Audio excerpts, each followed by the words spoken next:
En su informe de política monetaria de marzo, el Banco Central hizo un fuerte recorte en la proyección de crecimiento para este año. La actividad chilena tendría una expansión en un rango que va entre el 1.25% y 2.25%, y queremos analizar, claro, esta y otras estimaciones del organismo emisor, y para eso nos acompaña Jorge Zelaibe, que es economista jefe del BBVA. ¿Cómo estás?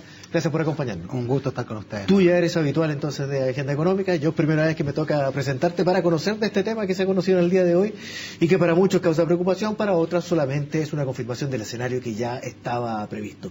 Te invito primero, y a la gente que nos acompaña también, a ver algunas de las cifras que están en este informe del Banco Central, y lo empezamos a revisar de inmediato. Aparece en pantalla y usted lo puede ver junto conmigo, estas proyecciones para 2016.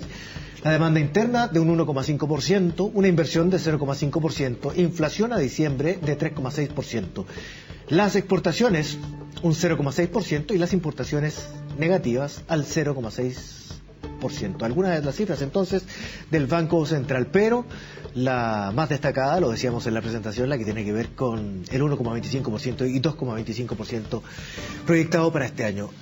Más que por la diferencia que hace con las cifras ya entregadas por Hacienda, que estaban en torno al 2%, ¿es por el rango en que se baja en comparación a la medición anterior? Bueno, ya hacia fines del año pasado habíamos manifestado con bastante fuerza que el Banco Central había sido voluntarioso, optimista en su proyección de crecimiento, por lo tanto, finalmente eso se concreta. El Banco Central hace un relevante ajuste en la proyección de actividad de 75 puntos base, como tú lo mencionabas, que si bien puede ser similar a la vista o la observada en el pasado en términos absolutos, como proporción del Producto Interno Bruto, es probablemente una de las mayores correcciones que hemos visto en actividad después de tan solo 3 meses. Ahora, parte de los analistas entrevistados hoy por diversos medios de comunicación y también agencias señalan que esto está más cercano al rango que se estimaba por parte de los economistas y se aleja de Hacienda, por lo tanto es mucho más fiel a los pronósticos. Sí, nosotros tendemos a compartir al menos el rango de crecimiento. Creemos que la economía efectivamente tiene elementos para crecer algo en torno a 1,5%, 1,8% este año, muy cercano a lo que está hoy día proyectando el Banco Central. No tenemos grandes diferencias como sí lo tuvimos en junio y septiembre del año pasado. Donde sí tenemos mayores diferencias hace referencia a la velocidad de salida que está viendo el Banco Central, que se iniciaría tan pronto como hacia fines de este año. Esa velocidad abrupta con recuperación en el dinamismo del consumo, particularmente del consumo privado, nos cuesta verla. Ahora, más cercano al 1% se dice, y por lo tanto de ahí se desglosa que es una cifra más real. Ahora, ¿cuál es la implicancia fiscal? A ver, sí, efectivamente esto se encuentra por debajo de las proyecciones que tenía el Ministerio de Hacienda. El Ministerio de Hacienda estaba proyectando una demanda interna que crecía cerca de 2, el Banco Central algo de 1,5. ¿Implica esto o no un ajuste fiscal? Yo te diría que si Hacienda se fuese o tomase las proyecciones del Banco Central, significaría un ajuste de 200, 250 millones de dólares que nosotros estimamos no llevan necesariamente un ajuste fiscal y pueden ser manejados con una subejecución del gasto público este año. ¿Qué significaría eso? Que el gasto público simplemente tendría que crecer algo menos de 4% para ajustarse a estas proyecciones del Banco Central. En principio no vemos necesidad de un ajuste fiscal nuevamente. Creemos que el ministro de Hacienda podría optar, como lo ha hecho durante los últimos 6 a 7 meses, en subejecutar parte del presupuesto hoy día entregado al gobierno. Pero no sería necesario entonces, porque el ministro de Hacienda dejó abierta la puerta. Él puede optar por hacer un ajuste fiscal, pero creemos que puede manejarlo simplemente subejecutando el gasto hoy día comprometido. Más allá de las subejecuciones que ya se anunciaron también en este ajuste. Hoy día el gasto, efectivamente, más allá de los ajustes que ya están anunciados, el gobierno puede optar simplemente por subejecutar entre 200 y 250 millones de dólares, y con eso se ajustaría, al menos en principio, a los supuestos que está entregando el Banco Central en este informe. Ahora, otro de los puntos importantes que se desglosan de estas cifras que conocemos y que se proyectan es lo que pasa con el estímulo a la economía, la tasa de cambio, ¿no? Yo creo que es bien importante esto, el Banco Central de estar bastante agresivo pensando en subir la tasa. En este informe de política monetaria nos dice, miren, en principio, si las cosas se dan, como yo creo que se van a dar, dice el Banco Central, yo no subo la tasa, no lo esperen antes del próximo IPOM y espérenlo el segundo semestre. Y como se dibuja el crecimiento de la economía, yo en principio pensaría que está pensando, como su puesto de trabajo, tarde el segundo semestre con un alza de la tasa de política monetaria. Nosotros creemos que el escenario no está para alzas de tasa de política monetaria y creemos que estamos iniciando un camino de prolongada mantención de la tasa de política monetaria en 3,5%.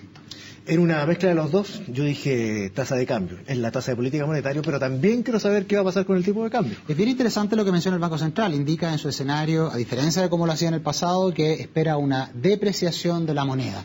Y eso hace bastante sentido. La apreciación que hemos visto del peso ha sido multilateral, ha llevado el tipo de cambio real a niveles en o por debajo de sus promedios históricos, elemento que no es favorable para una recuperación cíclica. Aún si pensamos que es una recuperación, que necesitamos una recuperación estructural, necesitamos una moneda débil. Y eso significa que necesitamos un tipo de cambio real, como entendemos los economistas, por sobre sus promedios históricos. Claro, hay que entender que cuando tú señalas que el banco proyecta de esa manera es porque es lo que necesita precisamente por una recuperación económica, que es lo que está esperando, ¿no? Se necesita ansiadamente una moneda débil, una moneda por sobre sus promedios históricos. En esa dimensión el Banco Central comienza finalmente a acoplarse a otros bancos centrales. El Banco Central de Australia lleva bastantes trimestres señalando con mucha fuerza que necesita una moneda débil para hacerse cargo de la recuperación y la reasignación de la inversión hacia sectores transables distintos al sector minero. O sea, todo orienta a favorecer al sector exportador. Por supuesto, a la inversión en sectores transables distintos al sector minero. Perfecto. Dentro del análisis que se hace para explicar estas cifras precisamente en el informe, se habla de la actividad, la demanda, las expectativas de los consumidores y las empresas que siguen en niveles pesimistas. Aquí estamos hablando de indicadores económicos, pero también de factores que tienen que ver con la contingencia política y social.